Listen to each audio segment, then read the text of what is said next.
Well, we have a little bonus track for you here on Thinking Money Practical Solutions. We have a studio audience, and we're going to get some questions from audience members about things that are important to them.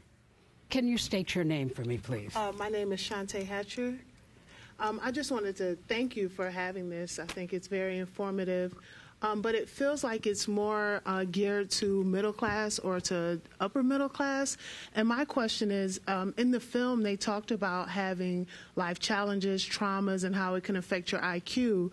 And then you think about the poor, and in certain communities that you find the title loan companies. And so is there a social responsibility when we have that type of information that their IQ is affected, and that those are the only options? There's not that many banks in those areas? I think that there is, and there is a global nonprofit organization called Operation Hope that's working to address that need. It's chaired by John Hope Bryant, and he has a huge army of volunteers that work in banks, some are at schools. I'm actually a volunteer for the organization, and we're trained on a financial education curriculum, and we go into the school system and we reach the kids. Then the kids reach their parents, and it kind of begins this cycle of improving their circumstances. We cannot do much to improve their income, but we can help them improve their credit. And when their credit improves, they're able to free up money in order to save and invest it. So it all comes back to education, and Operation Hope is a great place to start. And there are other resources in the community. The FINRA Foundation, for example, has been working for several years with United Way Worldwide on building financial stability, particularly in the low income, low to moderate income space. And so through organizations, nonprofits in the community, individuals can get financial coaching. They can also learn about resources that can help them build assets while taking advantage of benefits that are available to them. In some of the instances, we've done some experimentation with level payment plans with local utilities so that people are able to budget their money. Because what ends up happening, especially at the low end of the income spectrum, is it's not that people don't know how to save. They absolutely know how to save. And it's not that they don't know how to budget. It's that unexpected shocks, like a particularly cold winter or a car breaking down, can derail a financial plan. And so those supports are out in the community. We've also been doing a lot of work with libraries in rural and urban, moderate income, low income communities to try to bring financial resources so that people have a trusted place that they can go to get unbiased information. And for me, I work for the Maryland Council on Economic Education, and our main mission is to train teachers in Maryland so that they can do a better job of teaching all of our kids about the personal finance concepts that they need to know at all income levels, all grade levels, starting in grade 3 all the way through high school. And you might be surprised how little teachers know about some of this stuff, too. And that's why it becomes so important for us to make sure that they understand the concepts that they're going to then pass on to the kids. But that point that Eldar Shafir made about stress and about being stressed and that diminishing your capacity to process information is absolutely true. And we find that across income levels and in the context of fraud. When people are in a stressful situation, it can cause them to make unfortunate decisions. And so what we want to try to do is help people get a grip on their finances. Scarcity does color your judgment and affect your choices. Sure. That's very true. Do we have another question? Yes, please. See if I can get it in front of you. Your question, please. Hi, my name is Jasmine Allen, and my question is, as a graduating law student with a heavy debt load, and fairly good credit actually, what steps should we be taking in order to ensure that we're able to build money and build capital for ourselves, and thinking about sort of the big purchases, houses, cars, so what should we be doing? So I'm a recovering lawyer, and I went to law school several years ago when it was a little less expensive, but I maxed out on my loans. And I realized after my first year of law school, I came from a working class background, and I realized after my first year of law school, A, that I didn't particularly love being a law student, and B, that I had more than doubled my debt. So I doubled down, I finished law school, I got a job, nose to the grindstone, but when I was able to afford it, I paid off my loans as quickly as I could. I would double pay. I lived in a, group housing arrangement. I didn't have my own apartment. I didn't buy furniture. I didn't buy a car. Some of the choices that you think you need to make as a budding lawyer, you need to have a wardrobe of, multiple fine suits. Well, darks go a long way, right? Navy blue and black can be paired with pops of color and nice ties and all that. So across the genders, it doesn't matter. There are ways that you can cut down your expenses, not going out to lunch, but paying off those loans. To underscore something that Tisa said, if you can do that, you can build up credit, and that's the most important thing that you can do for yourself, especially as you're getting started in your career. Do you have private loans or federal loans? Federal loans. So you have, after 6 months after you graduate, you have to start making payments. Have you consolidated? Not yet. Take a look at that, right? And there's actually a program that if you make payments every month on time for 10 years, that they will forgive the rest of your debt, student loan debt, and the interest if you take on a public service job. So did you know about that? Yes. Okay, that's a good avenue for lawyers. Right? The Department of Education has some great resources, though, that lay out all that. So for those of you who don't know about those options, visit the Department of Education's website because they've got all the information about loan forgiveness and consolidation. Yeah. Absolutely. I would say, first, make the most of your grace period. You have 6 months before you have to make payments, so it's important that you take that time to get a job, of course, and then figure out what your plan of attack is going to be to pay off the loan. Studentloans.gov is a great place to start. They have a tool that's called the Repayment Estimator. And what the Repayment Estimator will allow you to do is to take a look at all of your loans in one place, and you can look at every single repayment plan that's available for you. And the two varieties are balance-driven and income-driven. If you want to go the balance-driven route, that just means you want to pay them off the same amount each month and just attack the debt that way. Income-driven plans are based more on your personal circumstance. So how many people in your household, how much you owe, and how much you earn. And the income-driven plans are great to combine with the plan of public service loan forgiveness. So you gain the flexibility of being able to pay based on how much you earn and the option to have forgiveness at the end of 10 years. Public service loan forgiveness came about in October of 2007, so we have yet to see someone go through that, but it's federal law. So use that grace period to form your plan of attack, and if it's public service, please do take a look at those income-driven plans via studentloans.gov. Do we have another question?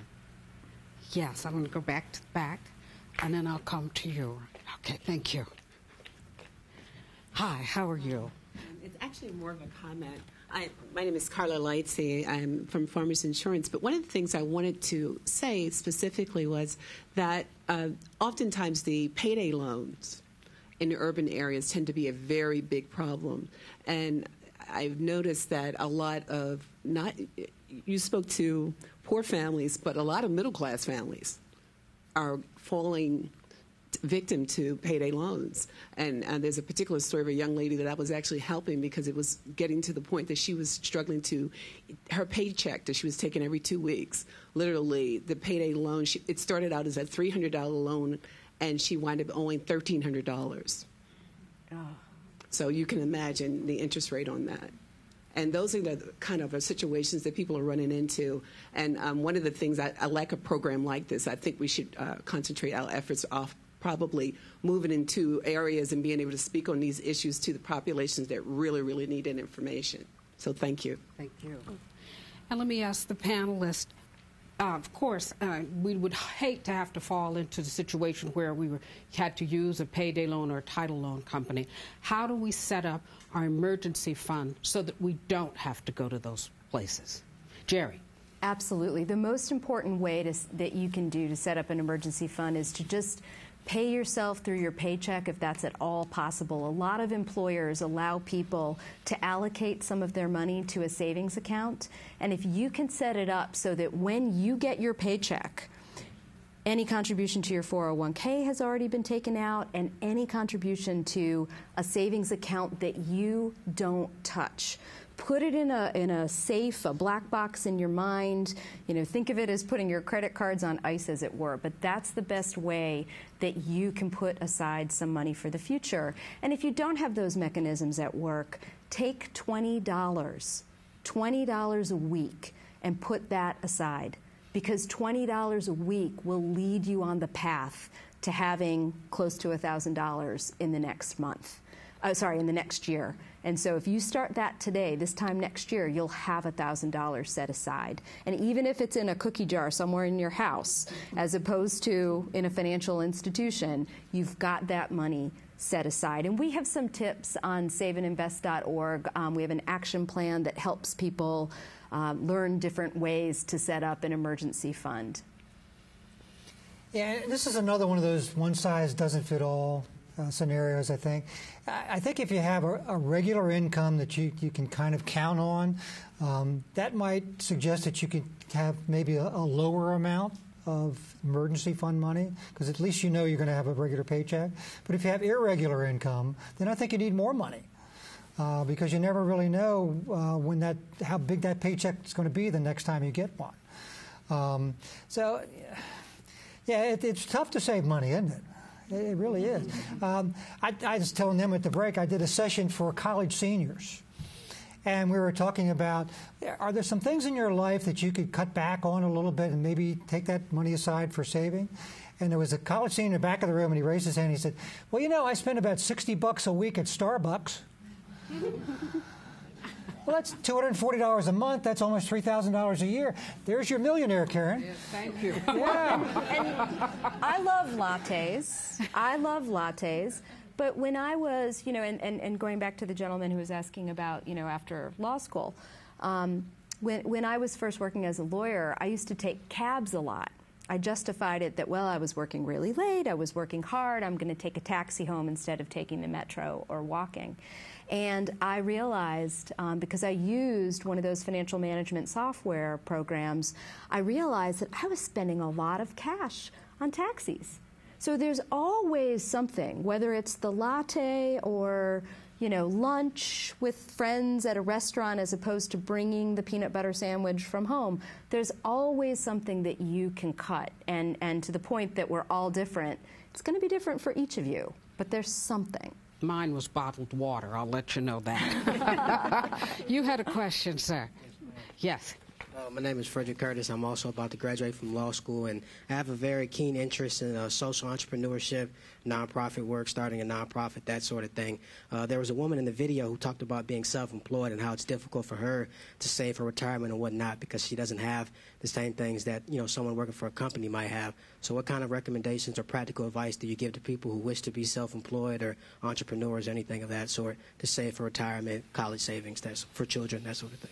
There are a couple of mechanisms that the self-employed can use to save for retirement. One, and the easiest, is an IRA. If you're earning income, you're able to contribute to an IRA. And especially for younger people who aren't making the maximum amount that's allowable, Roth IRAs can be a really good way to save. But as you develop more income, there are other self-employed programs that are available to people so that they can set aside the same amounts that are available through 401k plans and even beyond for their retirement. So there are ways that the self-employed, but you need to know about those. And the Department of Labor has a lot of information on their website. And again, on FINRA's website, we have information about different vehicles for saving for retirement. I would say the best way to start is to make sure that you keep your personal money separate from your business money. Yes. When you start to mix those things, you can expose yourself to liability, but you can also jeopardize your savings goals because you can't separate one pot from the next. So if you take that separation from the beginning and you align that with education from an unbiased and proven source of reliable information like FINRA, then I think you'll be set. Do we have another question? Yes, sir. Thank you. Hi, my name is Tony Thompson, and Jerry, I have to thank you for the words that you brought out, talking about utilizing your company's tools for directing your money from your paycheck. My old company gave me 8 different options to use, and I took advantage of all 8 of them. The only other thing that I would add is that internet savings accounts are great because they don't allow you to be able to access that money right away. It takes about 3 days before you can get it when you want to go get it, right? I like that tip. Yes. Can I use it? Absolutely. One of the best things that I saw in the show, they talked about you don't ever get compliments for the money that you save. And I'm very used to that, you know, driving to work and sitting outside in the parking lot is my 2006 Chrysler next to someone else's 2014 Mercedes-Benz. And, you know, I never got the compliments for the things that I was doing or coaching about saving money. It also talked about we have to figure out a way to make savings more sexy. Yeah. How do we get that point across to our younger children who are seeing the videos and all the different marketing advertisements that are going out to them to buy the latest and the greatest sneakers and clothes and those things, to show them that saving is something that's going to help them in the future? It's really hard. Yes. It's really hard.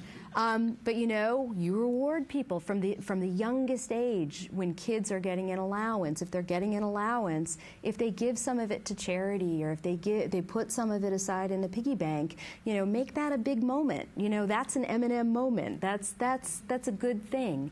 But it's hard because the messages compete so much. But you know, if you're able to sort of, you know, when parents talk to their kids about money, or when kids talk to their parents about money, and you frame it in terms of wants and needs, sometimes if you limit yourself to, well, I really am going to focus on my needs, I'm not going to focus on my wants, and I'm good with that. You know, that's sort of the attitude that you need to inculcate, and it's hard to do. Yeah, the trick is to start when they're very young. I'll never forget my middle son.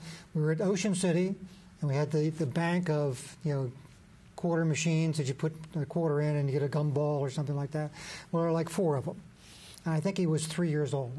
So I'm an economist. I'm going to have an experiment, right? So I had a quarter in my hand. I said, okay, Ryan, you only get 1 quarter, and there are 4 different machines. All right? So once you put that money in the machine, that's all you're going to get, right? So he chose the one that had a little football helmet. So he put his quarter in, and he got his little football helmet. He looked up at me and said, give me another quarter. So I think 3 is too young, but maybe 4 or 5. Well, and you know, you just made saving sexy. Because that 2006 Chrysler sounds really good, you know? And we all ought to be okay with that. We ought to be okay with our brick phones if we still have brick phones. I'm not even going to ask how many people still have a brick phone, but you should be okay with that. And if you're okay with it, that's really all that matters, right? And that's where you make it sexy. And I think it's important, you mentioned starting early, but I think it's important to also reinforce often, because as much as I may tell a child, you know, saving is great, you need to save for the future, the moment they leave my sight, they go into a classroom where they see people with brand name clothes who get attention. They turn on the television and they see people flashing lots of things in front of their faces. And this is the message that's reinforced to them through what they hear, through what they see. So we have to not just say it once and think that that's enough to make it stick. Just as often as they're hearing from these other outside influences, we need to combat that with something positive that says you look inward, you look forward, and you decide what's important. And if that means saving is important, then saving is important. Well, that's interesting, because in the documentary we did see something about the nudge, whether it is a positive reinforcement or a negative reinforcement. Back in the day, you used to get a toaster if you put money in the savings and loan. What's your feeling on these incentives as early as like 5 years old and on for us grown-ups? Well, I think they can really help, and it depends on what they are. You know, if there's been some research done on prize-linked savings, for example, so that especially among low to moderate income populations trying to get the unbanked banked using banks or credit unions, offering some opportunity for a prize, even if the individual doesn't necessarily collect the prize, that creates this collective desire to participate in the saving program, and so that can have a positive effect. So those kinds of nudges are being experimented with really all across the country to some pretty good effect. And I think we need to learn more. We need to devote more research dollars to understanding what can work, because the field of behavioral economics is fairly young, and we haven't fully exhausted the pros and cons of using those kinds of nudges, because nudges can sometimes cause us to do things that maybe aren't in our best interest. So we need to find that balance. Do we have any other questions? We've got a question down here. Hi, my name is L'Oreal Pankey, and I'm not sure if I'm a Gen Xer or a millennial. I was born in 1978. I think I'm on the border. But I've been listening to you guys, and I'm interested in looking at the websites you've referenced. I've read Tisa Silver's book already, and I'm wondering, is there a human that could kind of walk someone through it, or is there a body? You know, when you're having emotional troubles, people say go see a therapist. Here's a recommendation. I am a lawyer. There seem to be recovering lawyers and soon-to-be lawyers in the audience. I am actually one, and you know, I'm doing well. I have kids, I have parents, I have grandparents. It's not just their college tuition, but investing in them right now. I got to pay for activities so that they can be exposed to whatever and become the next whoever. I'm supposed to save myself because I won't have retirement. My loans are done, thank God. Hey. But I still don't know if I'm doing it right. I have been online and typed in numbers, and then I'm scared to press enter because, you know, I need somebody sitting with me. And what if you need that kind of guidance? In college, you could go to your professor, but you don't have the problems yet. Middle age, I'm in it, and I don't know which direction to go. Any guidance? Well, you know, there are a lot of organizations that will guide you to a fee-only financial planner or financial advisor who can help you. And so there is an investment in working with somebody who can take a look at your financial picture and give you a sense of whether you're on the right track. If you had a knee injury, you wouldn't just self-diagnose. You would go to a doctor. And if you had, you know, someone suing you, you would hope that they would go to a lawyer. It can make a lot of sense to go to a financial planner, financial counselor, whether it's a stockbroker or an investment advisor. There are financial professionals that you can check in with, and there are ways to do it in a relatively low-cost way, just to get a pulse on where you are and whether you're taking the right approach.